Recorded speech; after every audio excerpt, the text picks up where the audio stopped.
I really like the CD, the closing disclosure, versus the HUD, because first and foremost, we're no longer referring to it as a HUD because that confuses people with HUD as far as housing urban development. So why do you call... That term's used very lightly. Yeah. I mean, it goes everywhere with all sorts of stuff in the real estate business. But, you know, that to me cleans that up.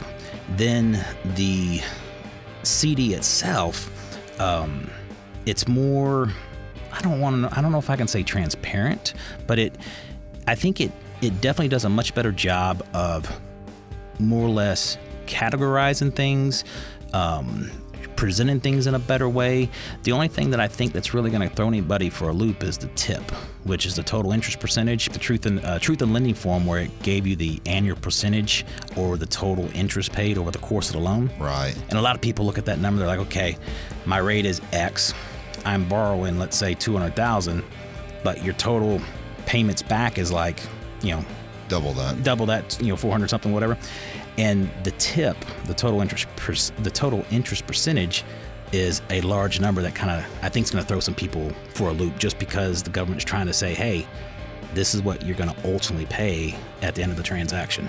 Now, for us, the biggest thing that we're seeing with the closing documents is the government now wants the consumer to see the full cost, regardless if the seller's paying anything.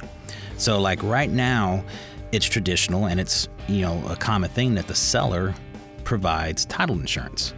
And that's typically written to the contract with probably at least 95% of all transactions, wouldn't you say, here in Tennessee? Yeah, other than new construction. Yeah, new construction is one of the big variables.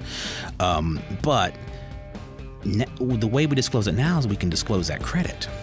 But going forward, we have to disclose the full cost as if there is no co-issue discount and the seller is not paying anything for the title. So how do you foresee consumers reacting to that?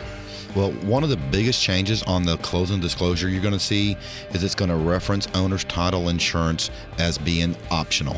Okay. Most of the time, I can tell you that consumers probably are never asked, do you want this or do you not want that? They just typically get it. The seller pays for it. Right. It's just what comes across the contracts to do that. But this one's going to say optional. The way it's going to be disclosed is going to be completely different than the way people have seen it in the past.